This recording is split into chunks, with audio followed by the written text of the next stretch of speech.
ഷാജിദ ഷാജിയുടെ വിവാഹം കഴിഞ്ഞു എന്ന വാർത്ത 2-3 ദിവസങ്ങൾക്ക് മുമ്പ് സാജിദ തന്നെ തൻ്റെ പ്രേക്ഷകരോട് പങ്കുവച്ചിരുന്നു. എന്നാൽ സാജിദയുടെ ഭർത്താവിൻ്റെ വിവരങ്ങളും പേരുപോലും സാജിദ സമൂഹത്തോട് പറഞ്ഞിട്ടില്ലായിരുന്നു. ഷാജിദ അങ്ങനെ ചെയ്തതാണ് സാജിദയെ ഇപ്പോൾ പലരും കുറ്റപ്പെടുത്താനുള്ള പ്രധാന കാരണം. തൻ്റെ ഭർത്താവായ മനുഷ്യന് അതിന് താല്പര്യമില്ലെങ്കിൽ എങ്ങനെയാണ് സാജിദക്ക് അദ്ദേഹത്തിൻ്റെ മുഖവും പേരും അഡ്രസ്സെല്ലാം സമൂഹത്തോട് തുറന്നു പറയാൻ കഴിയുക? എന്നാൽ ഇപ്പോൾ സാജിദ തൻ്റെ ഭർത്താവിനെക്കുറിച്ചുള്ള വിവരങ്ങളും അദ്ദേഹത്തിൻ്റെ ഫോട്ടോകളും മറ്റും തൻ്റെ യൂട്യൂബ് ചാനലിലൂടെ തന്നെ സമൂഹത്തെ കാണിച്ചിരിക്കുകയാണ്.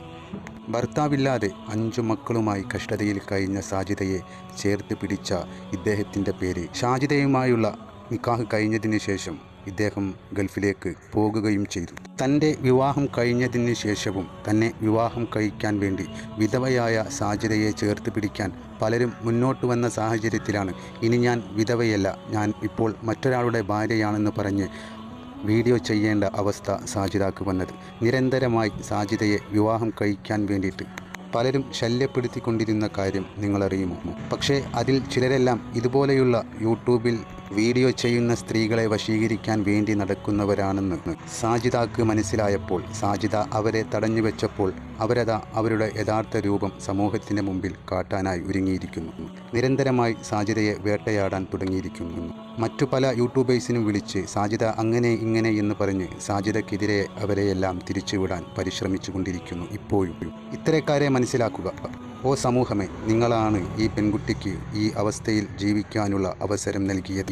എന്തെന്ന് വെച്ചാൽ ചില ദിവസങ്ങളിൽ ഭക്ഷണം പോലും ലഭിക്കാത്ത ദിവസങ്ങളെക്കുറിച്ച് സാജിദ നിറക്കണ്ണുകളോടെ നമ്മളോട് പറഞ്ഞ കാര്യങ്ങൾ നിങ്ങൾ മറന്നുപോയോ? ആ ഇടയിൽ ഈ പെൺകുട്ടിയെ മോശവൽക്കരിക്കുവാൻ നടക്കുന്നവരോട് അഹങ്കാരത്തോടെ സംസാരിക്കുന്നതിൽ എന്ത് തെറ്റാണ് നമ്മൾ കണ്ടെത്തേണ്ടത്? സാജിദക്ക് ഒരു മാറ്റവും വന്നിട്ടില്ല. തന്നെ ചേർത്ത് പിടിച്ച ജനങ്ങളോട് ഇപ്പോഴും നന്ദിയും കടപ്പാടും സാജിദക്ക് മതിയാവോളം തന്നെയുണ്ട്. പക്ഷേ ഫ്രോഡ് കളിക്കാൻ വരുന്നവരോട് അത്തരത്തിൽ തന്നെ സംസാരിക്കണം എന്നുള്ളതല്ലേ അതിലെ ന്യായമായ കാര്യം?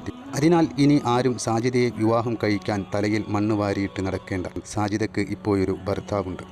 സാജിദയുടെ വിഷമങ്ങൾ മനസ്സിലാക്കി സാജിദയെയും 5 മക്കളെയും ചേർത്ത് പിടിക്കുന്നത്. സാജിദയുടെ വിഷമങ്ങൾ കണ്ടാണ് നമ്മളെല്ലാവരും സാജിദയെയും മക്കളെയും ഇഷ്ടപ്പെട്ടത്.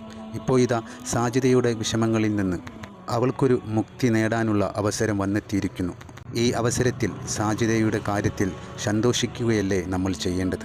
അല്ലാതെ സാജിദ അഹങ്കാരിയാണ്, സാജിദ പലരെയും പറ്റിച്ചു എന്നൊക്കെ പറയുന്നത് എത്ര മോശകരമായ കാര്യമാണ്. അത്തരക്കാരുടെ മുഖം മൂടിയെല്ലാം ചീന്തി വലിച്ചെറിയേണ്ട സമയം അടുത്തെത്തിയിരിക്കുന്നു.